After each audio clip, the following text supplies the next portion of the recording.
Amygdala is available in ebook, paperback, and hardback on all major platforms. Link in description below. It's going. It's going. It's filming. Lucy. Lucy! Oh, right. Well, this book is called Amygdala, if you couldn't tell. And if you also couldn't tell, I'm in it. Really? Fuck me. In what capacity? In what capacity? What do you mean? I'm in it. I'm a character. Yeah, so you're the only character in the book, the singular, titular character. There's no fucker else sharing the fucking... No, of course not. Right, well...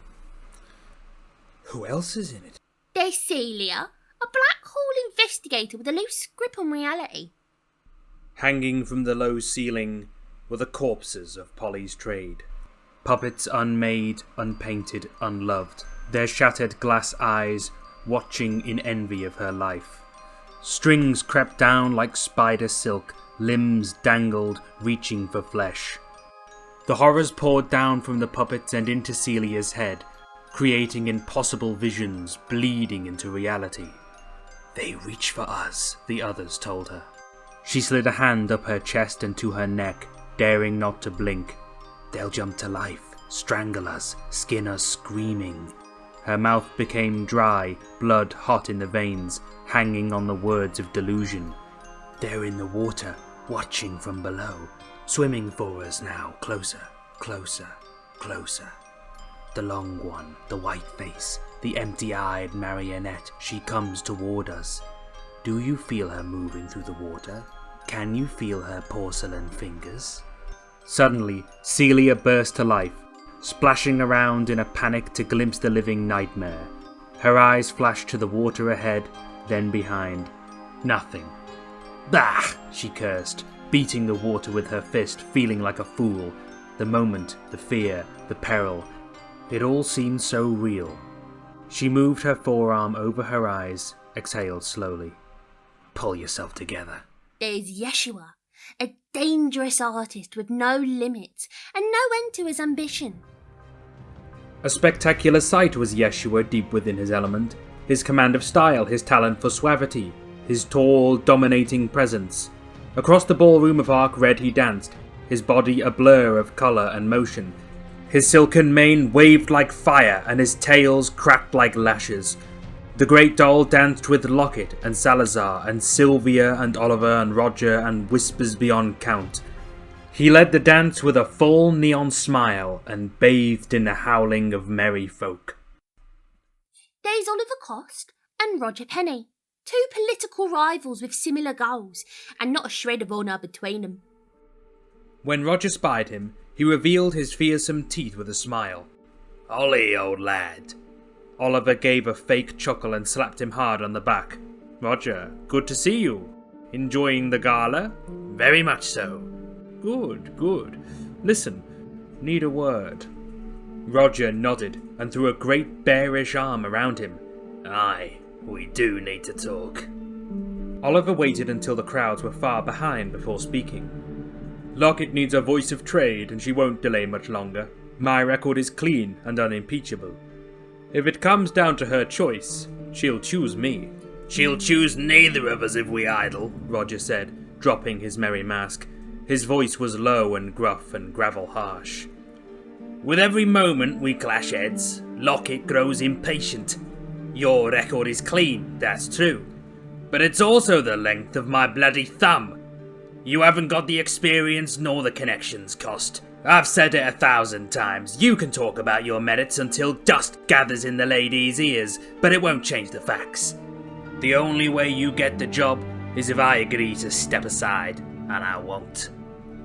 Oliver sighed politely and removed Penny's heavy arm from around his shoulder. He stepped away with a sly smirk. Enjoy the festivities, and don't eat too fast. You'll bloat. Ah, is all Roger said, waving his hand in dismissal.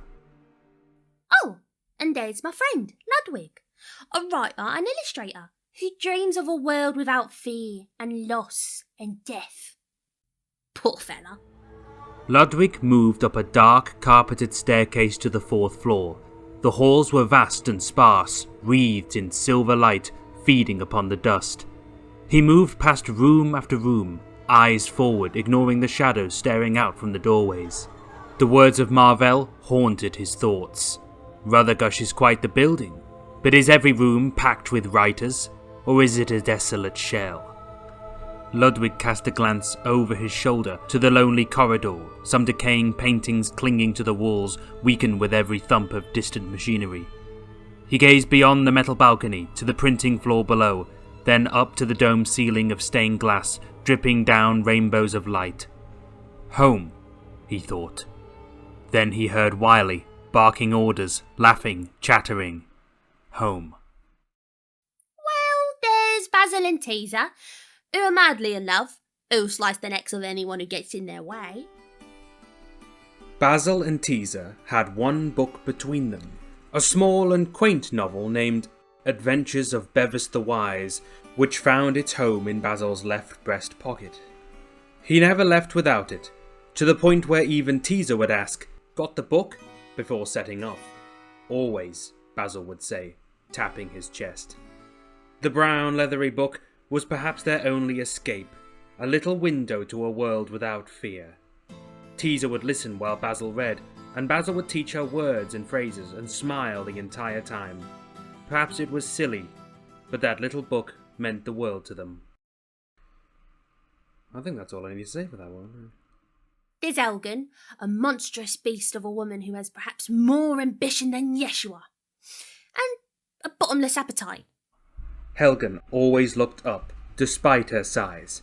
When addressing those of a lower station, she would rise high upon her snaking tail and gaze proudly over them, as if to dismiss their existence entirely. When addressing any of a higher station, the Gorgon Whisper would lower herself, so they might not feel so dwarfed. When tackling this massive body and tail of muscle and power, one would rarely meet her eyes, but when those ponds of electric blue did shift downward, there came with it a sense of validity. Helgen, that ruthless, freezing mind, just looked you in the eye.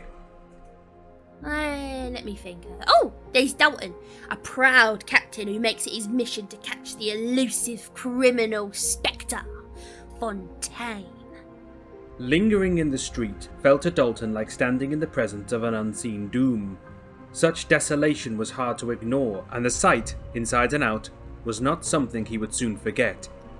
He paced back and forth outside the chop shop, dotting the ash with patterns of claw and hoof. His head was down, his tail dragged behind him, and his gait was that of a ponderous wolf, lost in a haze of snow.